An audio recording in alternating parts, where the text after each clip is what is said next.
Hi folks, Howdy. welcome back to Live with Your Lobbyists, week 15 already. Yeah, it's getting up there. We're getting through the weeks. Yes, so as we get closer to the end, we'll probably have fewer new bills. Well, there won't be any new bills. No, not anymore. But we'll have updates for you on the progress of bills and just kind of updates on timeline and things like that. So let's see, we'll just kind of give you a little overview of kind of where we're at to start with, I guess. This week, the Senate passed House Bill 2, which is the state's budget. They put some amendments on it, and it went back. Actually, they must have passed it last week. That was last week. But it has been returned to the House. The House did not concur in the amendments, which means it will go to free conference committee, and that's scheduled for next week. So a small group of legislators from the House and the Senate will sit down and hash out their differences and finalize the budget next week. As soon as that's done, it's a race to the finish line. In that same vein, House Bill 632, which is the bill that implements the federal ARPA money, passed the House last week or 2 weeks ago now. It passed the Senate this week, also amended and sent back to the House. And so we'll see if they have to go to conference or if that just gets finished. We have a cat visiting us in our backyard today, which will be a little distraction, but that's okay. And also 630, which is the bill that kind of dealt with some of the CARES Act dollars that were still around, that passed. So the big money bills are wrapping up. Maybe you want to share a little update on House Bill 14. Yeah, so I think House Bill 14 passed the Senate last week, so that one's still working through it, and I don't think it's gone back to the House just yet with amendments, but that should be coming up. And I mean, those are the big budget bills, those three, but there's been a lot of other bills that have had floor action this week. And you'll see in your update that you get later today all of those specific updates, but just some that I can think of off the top of my head, and jump in if you have some too.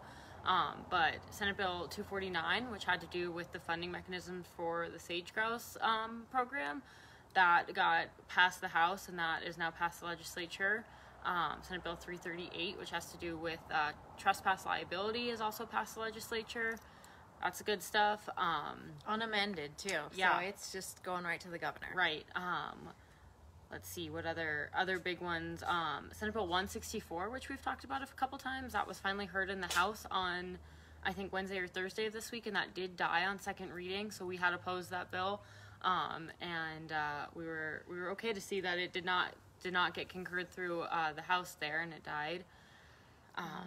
Let's see, Senate Bill 58, which was an additional $100,000 for the livestock loss program to do prevention work.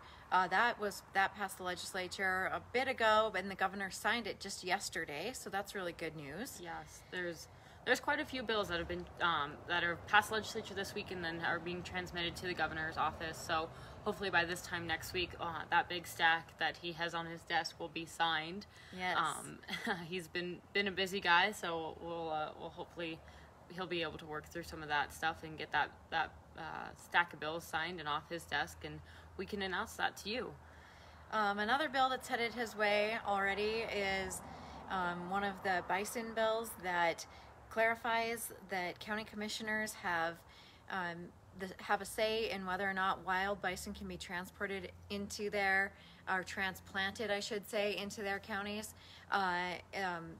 That bill passed the legislature, no amendments on the Senate side, and so it's on its way to the governor, which is great. We hope to see that one signed as soon as it gets through and rolling and onto his desk.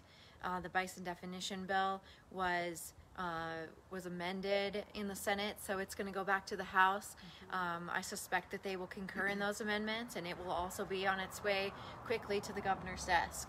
Yeah, so overall, MFBF has worked on close to 70 bills, or maybe a handful more when you include the budget bills in there as well. And over half of those, I think about 37 or 39, have reached their final destination, be that signed by the governor or have been killed somewhere along their path. And then we have a handful more that need to just get a little bit of action or need to get signed by the governor, and then only about like 3 or 4 that still need some floor action. And one of those, we had a hearing this week, Senate Bill 285, which had to do with a gas tax reimbursement. So that bill was actually pretty simple, and it went through its process with really not a whole lot of opposition. But what that did is it just added in. It was funny in the hearing. The sponsor said, "It's a really simple bill. I just added in one word." And someone corrected him later on because he added in 2 words. It was gasoline or specialty fuel. So only 5 letters, really. So we want to make sure that's clear. But that one did get heard in the House this week, and it did pass out of that committee. So it should be heard on the House floor in the coming days. So hopefully we'll continue to go through its journey and get signed by the governor as well. I have a couple timely updates for you that if you're a person that tracks these bills on the legislative website, they're really good at getting those things updated. But some that had action in Senate Ag just yesterday afternoon, which actually turned into be yesterday evening because they had a super long floor session in the Senate. I think they usually get off, between 2:30 and 3 o'clock, and hearings start at 3. They didn't get off the floor till about 4:30. So Senate Ag commenced shortly after then and took executive action on a couple bills that we are supporting, and one that we were integral in having introduced, and that were positive actions. So I'll share that with you. House Bill 660 is the bill that allocates an additional $200,000 to the Made in Montana program to be used for promoting Made in Montana products. It's an existing program that is utilized by quite a few farmers and ranchers right now. Made in Montana can apply to a large host of goods, including anything that was made here and had at least 50% increase in value here. The Grown in Montana portion of that is specifically for ag commodities, and so a lot of farmers and ranchers use that for marketing meat, wheat products, pulse products, a number of things, food products.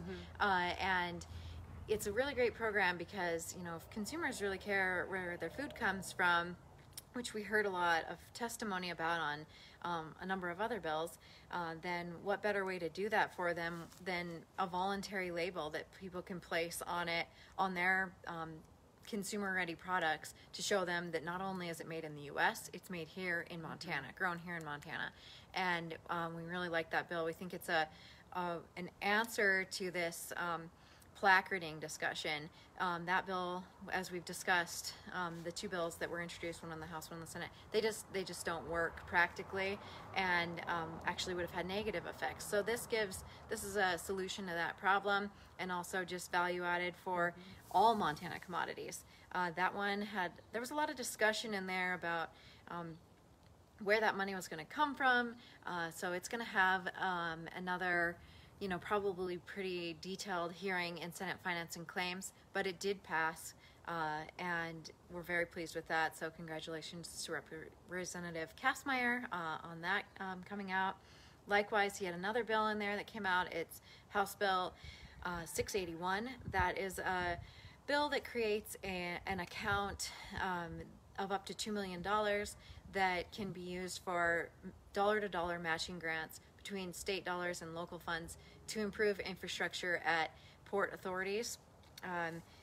It's going to be amended, or it was amended in the Senate to clarify that it was for major transportation hubs, rail, or the big ports that can export directly from Montana out of the country. Now this is really important because we know that 95% of consumers live outside of the U.S. borders, let alone Montana's borders. We also know that Montana mystique and our reputation of having high-quality products is strong throughout the world, and we want to be able to deliver Montana products, commodities, what have you, directly from the state to those countries.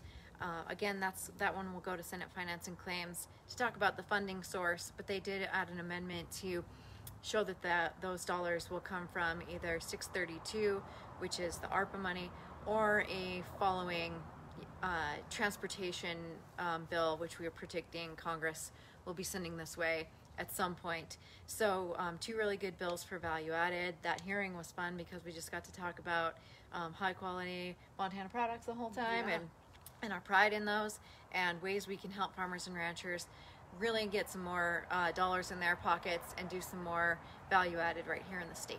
Yeah. So those are good, good updates and timely. So those need to get moving, but we know that they will. And value added has been a huge topic of discussion all session long. And if you're watching this and you have good ideas for value added, make sure we can share those, and that you can find a way to capitalize on those ideas to increase the profitability on your farms or ranches. There's a lot of good ideas floating around, so it's worth it. Yeah, we're close to the end, but we're not exactly close to having everything settled. In this time of session, amendments come out of anywhere. When people, legislators and lobbyists alike, aren't as tied up in the rush of reading new bills and getting to hearings, a lot of mysterious action can happen. So we're here keeping tabs on that for you, and look forward to getting things wrapped up. But if you have any questions, we'd sure love to answer them for you. Should have said that at the beginning, but we'll give you a little bit of time because I know there's a small delay. We'll see if there's any questions that come up. Is there anything else we should add, Rachel? Well, I was just going to quickly say, if you're watching later, you can ask your questions then, and we'll come back to it.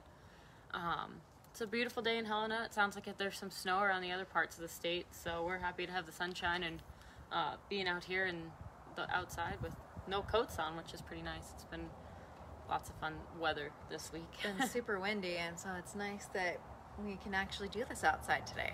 Yeah. I'm not seeing any questions I'm not come either. up. So thanks to those who have joined us and tuned in, and if you're tuning in later, thanks for listening. We always appreciate getting to interact with you guys as the members and giving you these updates. So I'll put in a plug for the weekly newsletter that Rachel will be sending out soon. For all of our voting members, you receive a weekly update on every bill that we're working and its progress. So if you're not a member, please get signed up, and these will be arriving in your inbox too. But don't wait, because we're almost to the end. Yeah. Hopefully just 2 or 3 more of these for you all, maybe just 2, and then we'll be on to something else. But we want you to join. We want you to have your voice heard in the organization, and you'll get the updates on the next legislative session. Yeah, and just speaking of one more pitch for you while we're here. As a lot of you know who are watching, but if you don't, we work through a policy development process, and our summer meeting will be coming up in the next couple of months, where that conversation really begins. So if you're a member, make sure you have that on your radar. If you're not a member, get signed up so you can put it on your radar and join us and be part of our policy development discussions. So yeah, thanks for tuning in, everybody. Yeah. Have a good Friday. Have a good weekend. Still won't see any questions. You're in the final countdown. All right. Well, thanks a lot, guys, and we'll talk to you soon. See ya.